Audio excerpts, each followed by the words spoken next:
Familia, muy buenas tardes. Acá donde estamos nosotros en Estados Unidos ya casi son las 9.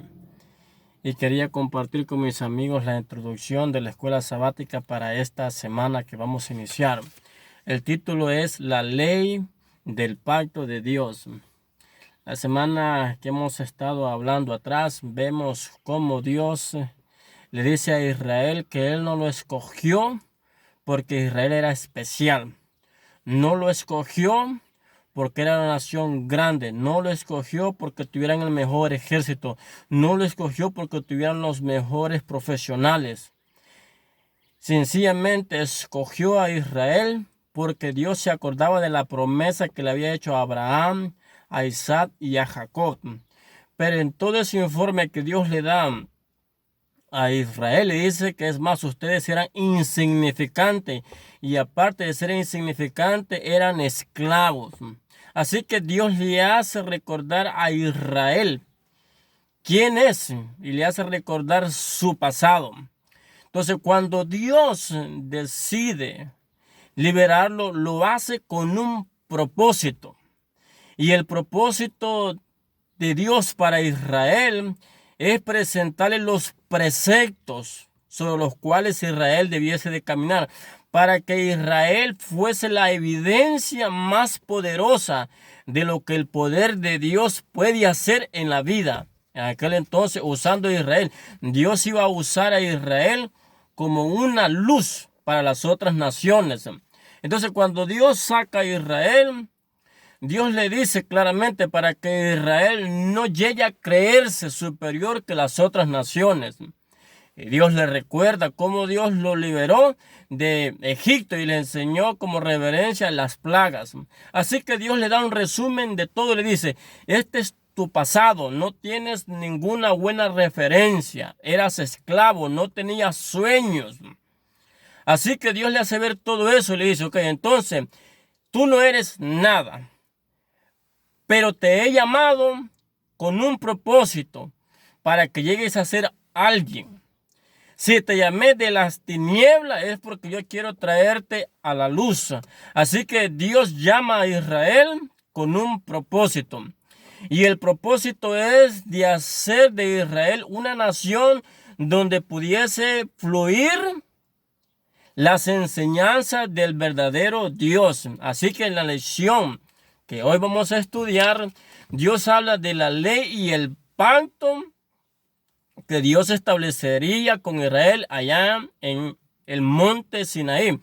Allí vemos que Israel llega al monte Sinaí, se establece por un periodo de tiempo y Moisés sube allá arriba. Cuando Moisés se tardó en bajar, el pueblo se comenzó a impacientar y comenzaron a entrar dudas en su mente, a tal grado que llegaron a Aarón y le dijeron a Aarón, Aarón, no sabemos qué le haya pasado a Moisés, pero haznos tus dioses que vayan adelante de nosotros. Así que Aarón, en vez de tomar la actitud correcta, cedió a los caprichos del pueblo. Muchas veces así pasa también, como líderes cedemos a los caprichos de pueblos que son egoístas. Pero en esta experiencia vemos cómo Israel había visto el milagro de las plagas, había visto cómo el mar Rojo se había abierto, habían hecho una promesa de hacer lo que Dios demandaba, pero ahora ya estaban cayendo en la desesperación. Y no solamente cayeron en la desesperación, sino que le dieron alto al deseo que ellos tenían por dentro, que ellos habían adquirido allá atrás como esclavos. Y ese era el problema. Dios los había llamado para enseñarles la necesidad de la dependencia de Dios y no depender de quién, de Egipto o de Faraón. Entonces, cuando ellos se desesperan, lastimosamente nosotros vemos que se inventan el becerro. Pero este evento pasa, Dios se da cuenta y Dios le dice a Moisés, mira lo que el pueblo está haciendo. Y Dios le dice, me gustaría y quisiera raerlos de la tierra. Por eso es importante. Estamos viendo un evento que está pasando en Palestina y está pasando con Israel. Vemos esos ataques que se está dando. Y la gente dice, no se metan con Israel porque Israel es un pueblo santo. No, ya no lo es Israel. Y cuando nosotros leemos la historia, Israel iba a ser una nación santa, iba a ser el especial tesoro, iba a ser la niña de Dios, pero siempre cuando ellos se mantuvieran cumpliendo los estatutos, las normas, los preceptos y los mandamientos de Dios. Es como nosotros. Yo no puedo decir, soy hijo de Dios si no cumplo los principios establecidos por el Padre en mi vida. Entonces Dios le dice a Moisés, ¿sabes qué? Voy a hacer un pacto contigo y voy a terminar con esta nación. Así que, mis queridos hermanos, Dios decide escribir con los dedos los 10 mandamientos.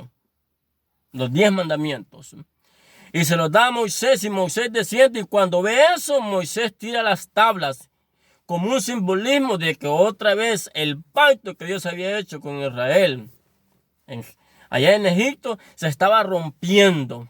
Así que y esta semana vamos a estudiar el pacto, vamos a seguir estudiando el pacto, pero hoy solamente quería traerles eso como introducción, el pacto en el monte Sinaí con las leyes que se iban a dar. Dios deseaba que Israel fuese luz para las otras naciones como igual hoy en este tiempo. Nosotros decimos que somos el Israel espiritual. Y también es el mismo pacto de Israel hacia nosotros. Algunos dicen que ya la ley quedó clavada en la cruz del Calvario, pero no. Vaya usted a robar y lo van a meter preso. Mire cómo se practica la idolatría y sabemos que no es correcto. No se puede tener a otro Dios. Entonces, de la misma manera como Dios llamó a Israel, nos llama a nosotros, pero nos recuerda que no nos está llamando porque somos los mejores. A veces hemos sido rebeldes, malcriados, desordenados, mentirosos, peleoneros, chambrosos. Póngale todos los defectos por ver, vanidosos, vanagloriosos. Teníamos todos esos defectos. Y Dios nos dice, te estoy llamando no porque seas profesor, no porque seas licenciado, no porque seas abogado, no porque seas doctor, no porque seas policía, no porque seas albañil, no por lo que seas. Te estoy llamando por mi misericordia. Te estoy llamando porque quiero en ti mostrar lo que mi palabra puede hacer en la vida de las personas. Entonces, Dios nos llama a nosotros también. Y nos ha dado las tablas de la ley como un pacto. Y las tablas de la ley no deben de solamente estar ahí marcadas, sino que la ley de Dios debe ser un estilo de vida en el pueblo que recibe esas tablas, como diríamos, el pueblo adventista. No sé cómo esté tu situación delante de Dios, yo conozco la mía, pero creo que necesitamos todos los días hacer pactos con Dios para permitir que el Evangelio de Dios penetre nuestra vida por completo y nosotros podamos ser de luz a las otras naciones. Mis queridos hermanos, que Dios me los pueda bendecir. Es mi deseo en esta tarde. Cuídense, bendiciones y nos vemos en otro momento.